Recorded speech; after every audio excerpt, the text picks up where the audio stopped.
Hello and welcome to another Demon 212 Dreamcast review. Today I'm going to be taking a look at Street Fighter III, The Third Strike, which if you've never played it before, it's a Street Fighter game, so fighter, and well, people might have already saw one Street Fighter III review from me where I wasn't too favourable with it.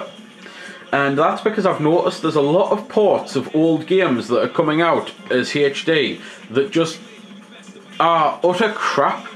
And the biggest one I've noticed it with is with pretty much any DC port. I mean, the Jet Set Radio port is just terrible. I hated it. I owned the original for the DC, and then I got the Vita version free with Plus, and it was terrible. So that then made me start to question, well, what are the other games that I've not liked that have been ports? And this was one of them. So I went and bought the disc, and the difference is night and day. I absolutely love this game. I hated it on the PSN, but I love it on the DC.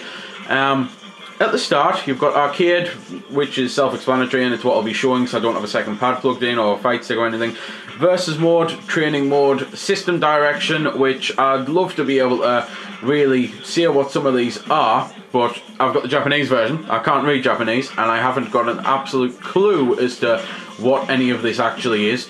All I know is you can unlock a lot of pages. It starts with one page, and then as you go through and beat more characters and more characters, like their arcade modes, then you unlock more stuff. And I'd imagine it's like a dip switch thing, but it's one of those. I personally don't think you need to be able to read them, enjoy the game. It's if you are into that sort of menu, then it means that you know you can't get a Japanese version. If you are only buying this for beating the arcade modes and for playing at local versus and playing it as in the way the game intends to be played, then you won't have a problem. Replay is self-explanatory. Game options is weird because this screen's in English, so why is this one in English and not the other one? And it's your standard stuff. You can choose difficulty, time limit, round limit, things like that. You can choose your button config, and whether to have vibrate on or off. You can go into screen adjust sound, and you can go into memory card to load and save things, and turn auto save on. Arcade mode, you have 19 fighters with the 20th unlockable, and it's just one of those. It's your standard fighting game setup, really.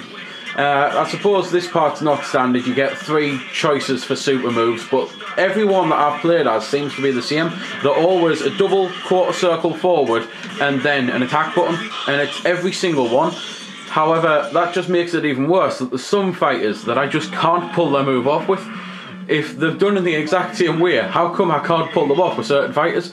I've only really found one fighter that's slightly different, and it's still a double quarter circle forward and then an attack button, but then it's also a little extra move of the analog, the fight stick part, the D-pad or whatever, just afterwards to complete the move. So that's the only, and I can't even remember which character it was one of the new ones, I believe, because obviously this is I suppose the ultimate version of it, because it's the one with the most fighters. It's the 20 fighter version rather than the last one, which I believe was 15. If Gil was unlockable on the last one, it might have been 14, and I don't know how many was in the first version of Street Fighter.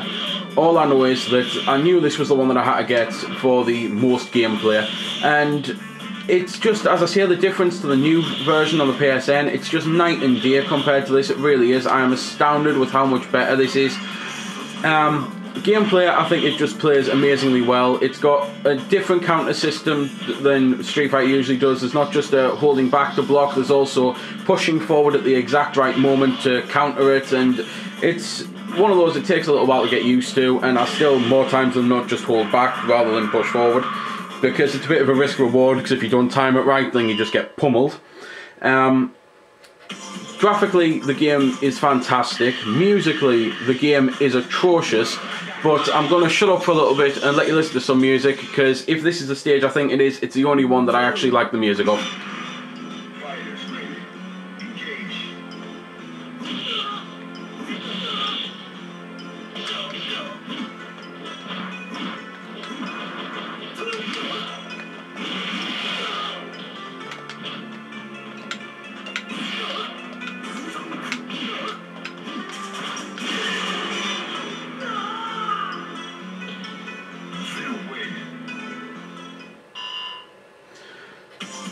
And hopefully you'll be able to hear that, because the only reason I like that music is the start is James Bond.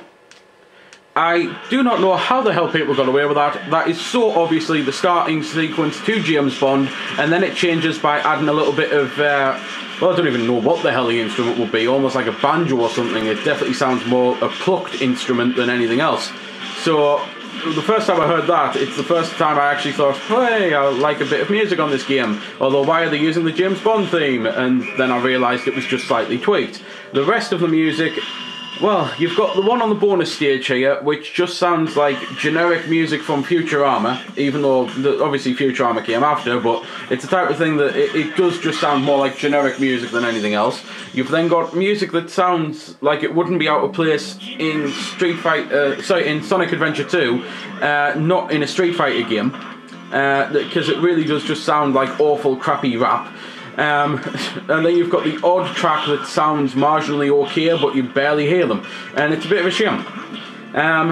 So, what else can I really say about the game that I haven't already said? It's your standard fighter, it's kick the crap out of your opponent, you've got your super bars, you've got your special moves, you've got your fast, speedy characters that are kind of a little bit weak, you've got your slow, strong characters, and it's all about balance and learning how to play as them. You get ranked at the end of each stage, which is new to this version.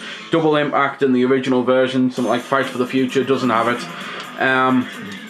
And the ranking system is a bit weird, because when I beat it as Ken, I got no higher than a C at any one point, and then I finished with an overall ranking of a B.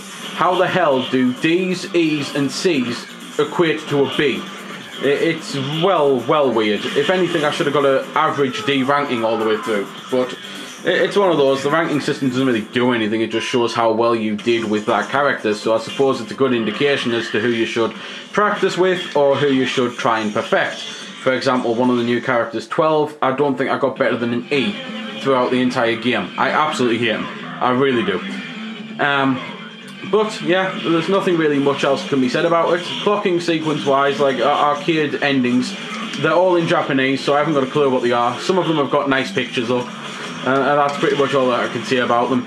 But, yeah, it's just astounding to me how much I hated this game on the PSN, and now I'd probably say it's one of my favourite fighters. Since getting it, haven't stopped playing it. I absolutely love it. I suppose I should mention that you've already seen us do a nice little twist to the arcade, is the fact that you can choose your fighter that you're facing against out of 2. So sometimes if you are facing up against someone that you're worried about and you think, well, with this character there's no way I'm going to be able to beat him, it gives you a choice. Of course, every now and then it gives you like you're playing as a character that will be terrible to verse Ryu, Ken, or Akuma, or Goki as he's called in this one, or Guki, or however it's pronounced. And just for evilness, the system decides to give you a choice between Ryu or Ken, so that way there's no way to escape it. You have to fight someone who can do fireballs and dragon punches and things like that. But for the most part, it's a nice system that does work and can really help you out if you're struggling to beat someone. When you feel just hitting start and choosing the other person, it really can help you forward. So there we go then. That's been the review. I hope you found it helpful. I don't score the games because that's based purely on opinion, so instead I'll leave you to make your own mind up. So thanks for watching, and if you've got any questions about the game that I didn't answer in the vid or that hasn't been answered in the comments, then feel free to ask and I'll help if I can. Also, if you did find it helpful, don't forget to check out my channel because there's plenty more like this up there, and don't forget to subscribe because there'll be plenty more to come as well. So until next time, this has been Demon212, signing off.